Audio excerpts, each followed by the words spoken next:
నమస్తే, welcome to Leo. మనతో ఉన్నారు సీనియర్ జర్నలిస్ట్ హేమసుందర్ గారు.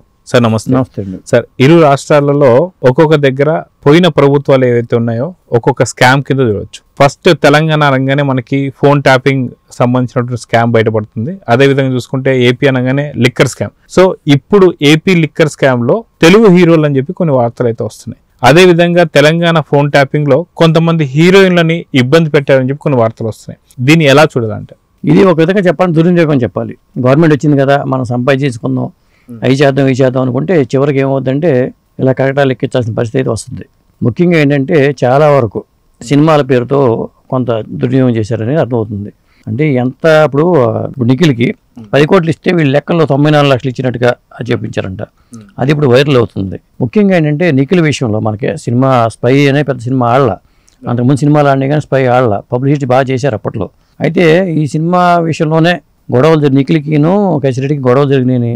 ఆయన ప్రమోషన్స్లో పాల్గొనకపోవడం కూడా జరిగింది అప్పట్లో.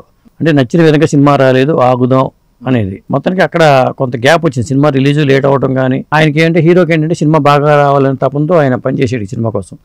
హిట్లు వచ్చిన తర్వాత చేసిన సినిమా కాబట్టి మొత్తానికి అయితే ఆ సినిమా ఫ్లాప్ అయింది. అంతకుముందు మళ్ళీ మొదలైందని సినిమా, అప్పుడు రాజశేఖర రెడ్డి అనే పేరుతో నిర్మాతగా ఆయన పేరు రాజశేఖర రెడ్డి అని చెప్తారు ఉంటారు సుమంత్ హీరోగా.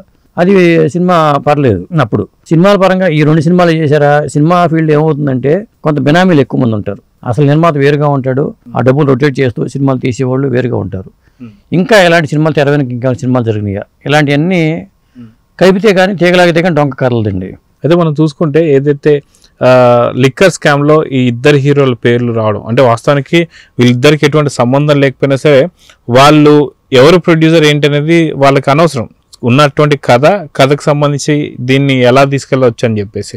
సో ఇలాంటి వాటిల్లో వీళ్ళిద్దరు హీరోల పేర్లు రావడాన్ని ఎలా చూడాలంటారు? ఎప్పుడైనా తప్పదు అది. ఇప్పుడు ఇక్కడ తెలుగు ఇండస్ట్రీలో మన నిఖిల్ పేరు, సుమంత్ పేరు ఆ లిక్కర్ స్కామ్లో ముడిపడి ఉన్న డబ్బులతో తీశారు కాబట్టి వీళ్ళ పేర్లు మాట్లాడుకుంటున్నాం. ఇప్పుడు బాంబేకి వచ్చేసరికి అండర్ వరల్డ్ కంట్రోల్లో ఇండస్ట్రీ బాలీవుడ్ ఉంటుంది. మరి అప్పుడు రూప్ కిరాణి చౌరంకి రాజా సినిమా అనుకుంటా.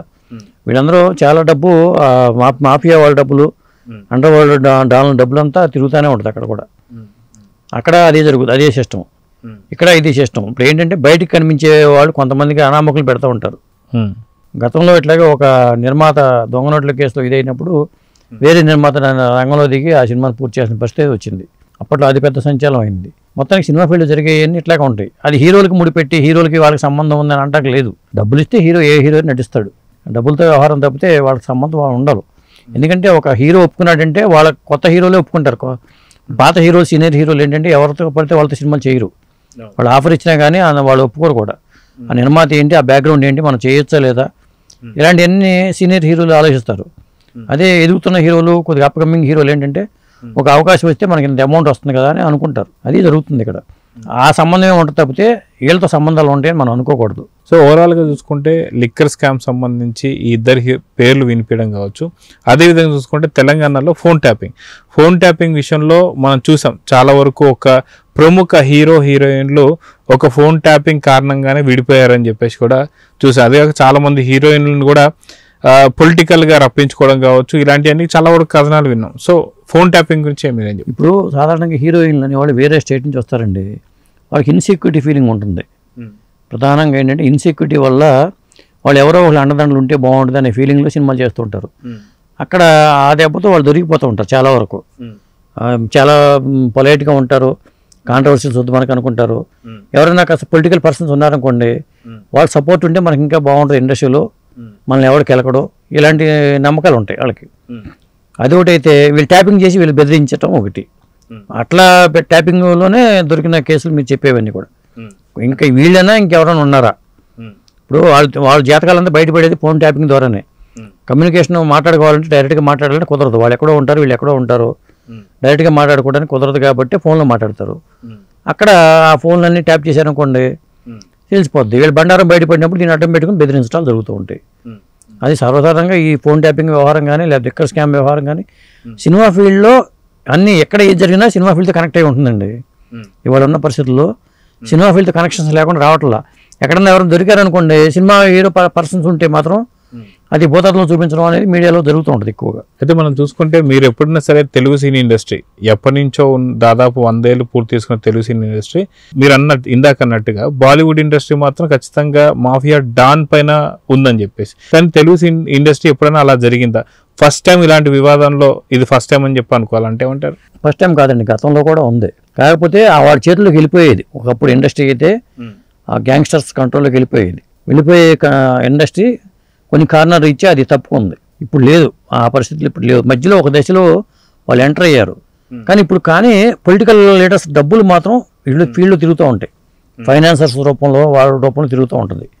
అది చాలామంది కొంతమంది ఏంటంటే బినామీలుగా ఉంటూ వాళ్ళు తీసిన డబ్బుల్ని తిప్పుతూ ఉంటారు. ఎందుకంటే ఇదంతా ఒక పెద్ద ర్యాకెట్, అది సిండికేట్. స్ప్లిట్ అయిపోతూ ఉంటుంది, అమౌంట్ స్ప్లిట్లు అయిపోయి కొంత రకరకాల రూపాల్లో తిరుగుతూ ఉంటుంది. అది మాత్రం జరుగుతూ ఉంటుంది. కానీ ఇండస్ట్రీని శాసించే స్థాయిలో గ్యాంగ్స్టర్లు లేదా ఫ్యాక్షనిస్టులు అలాంటి వాళ్ళు ఇప్పుడు లేరు ఇండస్ట్రీలో.